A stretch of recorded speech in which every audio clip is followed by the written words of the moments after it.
ನನಗೆ ಗುರುಗಳ ಮೇಲೆ ಅಪಾರವಾದ ಭಕ್ತಿ ಗೌರವ ಇದೆ. ಹಾಗಂತ ನಮ್ಮ ಮಗಳನ್ನ ಯಾರೋ ಬಡವನ ಕೈಲಿ ಕೊಡಕ್ಕಾಗತ್ತೆಯೇ? ಲಕ್ಷ್ಮಿ, ಈ ಬಡವ ಶ್ರೀಮಂತ ಅನ್ನೋ ಪ್ರಶ್ನೆನ ಬಿಟ್ಟುಬಿಡು. ನಮ್ಮ ಹತ್ರನೇ ಬೇಕಾದಷ್ಟಿದೆಯಲ್ಲ, ಅದರಲ್ಲೇ ಒಂದಿಷ್ಟು ಅವ್ರಿಗೂ ಕೊಟ್ರೆ ಸುಖವಾಗಿರ್ತಾರೆ. ಮೊದಲು ಹುಡುಗನ್ ನೋಡೋಣ. ಮಠದಲ್ಲೇ ವಿದ್ಯಾಪೀಠದಲ್ಲೇ ಪಾಠ ಮಾಡ್ತಿದ್ದಾನೆ ಅಂತ ಹೇಳಿದ್ರಲ್ಲ. ಅಲ್ಲ ರೀ, ನಿಮಗೆ ನಮ್ಮ ಘನತೆ ಗೌರವದ ಬಗ್ಗೆ ಸ್ವಲ್ಪನೂ ಕಾಳಜಿ ಇಲ್ವಾ? ನಾಳೆ ದಿನ 4 ಜನ ಕೇಳಿದ್ರೆ ನಮ್ಮ ಅಳಿಯ ಇಂಥವನು ಅಂತ ಹೇಳ್ಕೊಳಕ್ಕಾದ್ರೂ ಬೇಡ್ವೆ?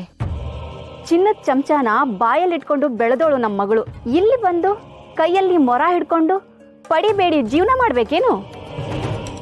ನಿಮಗೂ ಗೊತ್ತು ತಾನೆ ಇಲ್ಲಿ ಜೀವನ ಹೇಗಿರುತ್ತೆ ಅಂತ. ಅಕ್ಕಿ ಬೇಳೆಯಿಂದ ಹಿಡಿದು ಹಾಲು ತುಪ್ಪದವರೆಗೂ ಉಗ್ರಾಣದ ಮುಂದೆ ಮೊರ ಹಿಡ್ಕೊಂಡು ಪಡಿಬೇಡಿ ಜೀವನ ಮಾಡಬೇಕು. ಮೊರ ಹಿಡ್ಕೊಂಡು ನಿಂತ ಮಾತ್ರಕ್ಕೆ ಅದು ಭಿಕ್ಷೆ ಬೇಡದು ಅಂತಲ್ಲ ಲಕ್ಷ್ಮಿ, ಅದು ಮಠದ ಪದ್ಧತಿ. ಮಗಳು ಅಳಿಯ ಮಠದಲ್ಲಿರೋದು ಬೇಡ ಅಂತಂದ್ರೆ ಒಂದು ಮನೆ ಮಾಡಿ ಕುಂಭಕೋಣದಲ್ಲಿ ಇರಿಸಿದ್ರಾಯ್ತು. ಮಗಳನ್ನ ಅಂತ ಹೀನಾಯ ಸ್ಥಿತಿಗೆ ದೂಡೋ ಕರ್ಮ ನಮಗೇನ್ರಿ ಬಂದಿದೆ?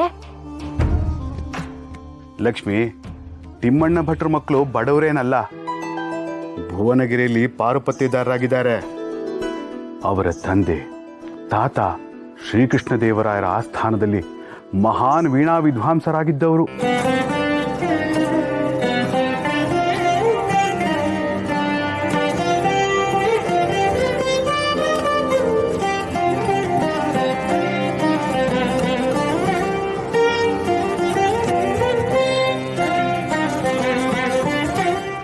ದುರದೃಷ್ಟವಶಾತ್ ದಾಳಿಕೋರರ ದಾಳಿಗೆ ಸಿಕ್ಕಿ ಎಲ್ಲವನ್ನೂ ಕಳ್ಕೊಂಡು ಮಠಕ್ಕೆ ವಲಸೆ ಬರಬೇಕಾಯ್ತು. ಈಗಲೂ ಅವ್ರ ಮನೆತನದ ಬಗ್ಗೆ ಘನತೆ ಗೌರವ ಎಲ್ಲ ಇದೆ. ನೋಡು, ಗುರುಗಳು ಸದಾ ನಮ್ಮ ಏಳ್ಗೆಯನ್ನೇ ಬಯಸೋರು. ಅವರೇ ಇಷ್ಟೊಂದು ಹೇಳ್ತಾ ಇದ್ದಾರೆ ಅಂತಂದ್ರೆ ಆ ಹುಡುಗನಲ್ಲಿ ಏನೋ ವಿಶೇಷತೆ ಇರಲೇಬೇಕು. ಮೊದಲು ಹುಡುಗನ್ ನೋಡೋಣ, ಆಮೇಲೂ ಇಷ್ಟ ಆಗಲಿಲ್ಲ ಅಂತಂದ್ರೆ ಬೇಡ ಅಂದ್ರಾಯ್ತು. ಚಿನ್ನದ ಸೂಜಿ ಅಂತ ಕಣ್ ಚುಚ್ಕೊಳ್ಳೋದಕ್ಕೆ ನಾನು ಸಿದ್ಧವಾಗಿಲ್ಲ. ಏನೋ ಗುರುಗಳು ಹೇಳಿದ್ದಾರೆ ಅಂತ ನಾನು ಅವ್ರ ಮನೆಗೆ ಆ ಹುಡುಗನ್ ನೋಡಕ್ ಬರ್ತೀನಿ. ಆದ್ರೆ ಆ ಹುಡುಗನ್ಗೆ ನನ್ನ ಮಗಳು ಕೊಡೋಕೆ ಖಡಾಖಂಡಿತವಾಗಿ ನನಗಿಷ್ಟ ಇಲ್ಲ. ನೋಡಿ, ನಮಗ್ ಸರಿ ಸಮಾನವಾದವ್ರೆ ನಮ್ಮ ಮನೆಗೆ ಅಳಿಯನಾಗಿ ಬರಬೇಕು ಅಷ್ಟೇ. ಸರಿ, ಇವತ್ತು ನಿನ್ ಮದ್ವೆ ಕಣೆ, ನಗ್ತಾ ನಗ್ತಾ ಇರಬೇಕು. ಯಾಕೆ ಧನಲಕ್ಷ್ಮಿ, ತುಂಬಾ ಆತಂಕದಲ್ಲಿದ್ಯಾ? ಏನಿಲ್ಲ ಕಣೆ, ಅದು ಸರ್ಸು ಬರ್ತೀನಿ ಅಂತ ಹೇಳಿದ್ಲು, ಆದ್ರೆ ಇನ್ನೂ ಬಂದೇ ಇಲ್ಲ. ಅಯ್ಯೋ, ಅವಳೆಲ್ಲ ಬರ್ತಾಳೆ. ನಿನ್ ಸಮಾಧಾನಕ್ಕೆ ಬರ್ತೀನಿ ಅಂತ ಹೇಳಿದ್ಲು ಅಷ್ಟೇ. ಅವರಪ್ಪ ಜಮೀನ್ದಾರು, ಶ್ರೀಮಂತರು ಮನೆ ಮಗಳು. ಅವ್ರ ಗೌರವಕ್ಕೆ ತಕ್ಕನಾಗಿ ಮದ್ವೆ ಆಗಿದ್ರೆ ಬರ್ತಿದ್ಲೋ ಏನೋ. ನಮ್ಮಂತ ಬಡವ್ರ ಮನೆ ಮದ್ವೆಗೆಲ್ಲ ಅವಳೆಲ್ಲ ಬರ್ತಾಳೆ. ಅದು ನಿನ್ ಭ್ರಮೆ ಅಷ್ಟೇ. ಹೌದು ಕಣೆ, ಸುಮ್ಮನೆ ಯೋಚನೆ ಮಾಡೋದು ಬಿಟ್ಬಿಡು. ಮುಹೂರ್ತ ಹತ್ರ ಬರ್ತಾ ಇದೆ. ಇಲ್ಲ ಕಣೆ, ಸರ್ಸು ಹಂಗಲ್ಲ. ಅವಳು ಯಾವತ್ತೂ ಶ್ರೀಮಂತರು ಬಡವ್ರ ಮಧ್ಯೆ ತಾರತಮ್ಯ ಮಾಡ್ದವಳೇ ಅಲ್ಲ. ಹಾಗಿದ್ದಿದ್ರೆ ನಮ್ಮ ಜೊತೆ ಯಾವತ್ತೂ ಗೆಳೆತನನೇ ಮಾಡ್ತಾ ಇರಲಿಲ್ಲ. ಶ್ರೀಕೃಷ್ಣ ಹೇಗೆ ಕುಚೇಲನ ಹುಡ್ಕೋ ಬಂದನೋ ಹಾಗೆ ನಮ್ಮನೆಗೆ ಬಂದು ನಾವು ಕೊಟ್ಟಿದ್ದನ್ನೆಲ್ಲ ಆನಂದದಿಂದ ತಿಂತಾ ಇರಲಿಲ್ಲ. ಅವಳು ಅಪ್ಪಟ ಚಿನ್ನ, ಯಾವತ್ತೂ ಸುಳ್ಳು ಹೇಳ್ದವಳಲ್ಲ. ಹೇಳಿದ್ದನ್ನ ಯಾವತ್ತೂ ಮೀರಿದವಳು ಅಲ್ಲ. ಅವಳು ಬರ್ತೀನಿ ಅಂದಮೇಲೆ ಬಂದೇ ಬರ್ತಾಳೆ, ನೋಡ್ತಾ ಇರಿ. ಧನಲಕ್ಷ್ಮಿ ಕರಿತಾ ಇದ್ದಾರೆ ಬಾಮ. ಮಾವ, ಒಂದು ಸ್ವಲ್ಪ ಹೊತ್ತು ಇನ್ನೇನು ಸರ್ಸು ಬಂದ್ಬಿಡ್ತಾಳೆ. ಅವಳು ಬರೋ ಹಾಗಿದ್ರೆ ಇಷ್ಟೊತ್ತಿಗೆ ಬಂದ್ಬಿಡ್ತಿದ್ಲು ಕಣೆ.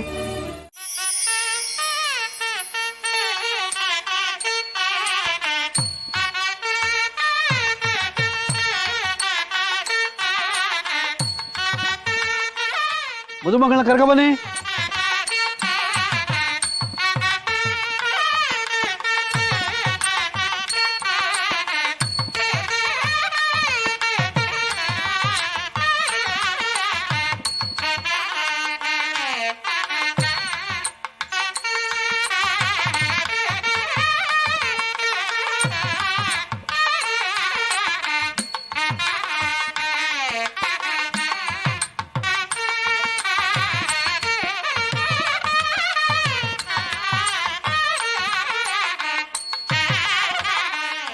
ವಧು ಎಷ್ಟು ಸುಂದರವಾಗಿದ್ದಾಳಲ್ಲ.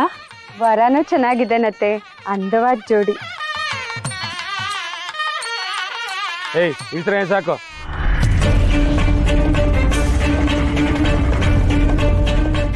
ಏನ್ರಿ ಬಡವೆ ಆಗ್ತೀನಿ ಅಂತ ಸುಳ್ಳು ಹೇಳಿ ನಮ್ಮನೆ ಹ್ಯಾಮರ್ಸ್ಬೇಕು ಅಂತ ಮಾಡಿದ್ದೀರಾ? ಇಲ್ಲ ಬೀಗ್ರೆ, ನಾವು ಯಾರಿಗೂ ಮೋಸ ಮಾಡಿಲ್ಲ, ಮಾಡೋದು ಇಲ್ಲ. ಮನೆ ಮಾರಾಟಕ್ಕಿಟ್ಟಿದ್ದೀವಿ, ಸದ್ಯಕ್ಕೆ ಮಾರಾಟ ಆಗಿಲ್ಲ.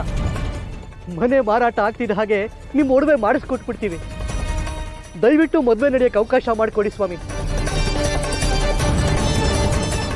ನೆಟ್ಗೊಂದು ಊಟ ಇಲ್ಲ, ಉಪಚಾರ ಇಲ್ಲ, ಹೊರ ಉಪಚಾರ ಇಲ್ವೇ ಇಲ್ಲ. ಈಗ ನೋಡಿದ್ರೆ ಮಗಳು ಮೈ ಮೇಲೆ ಆಗ್ತೀನಿ ಅಂತ ಹೇಳ್ತಿದ್ದು ಒಡವೆನೂ ಇಲ್ಲ.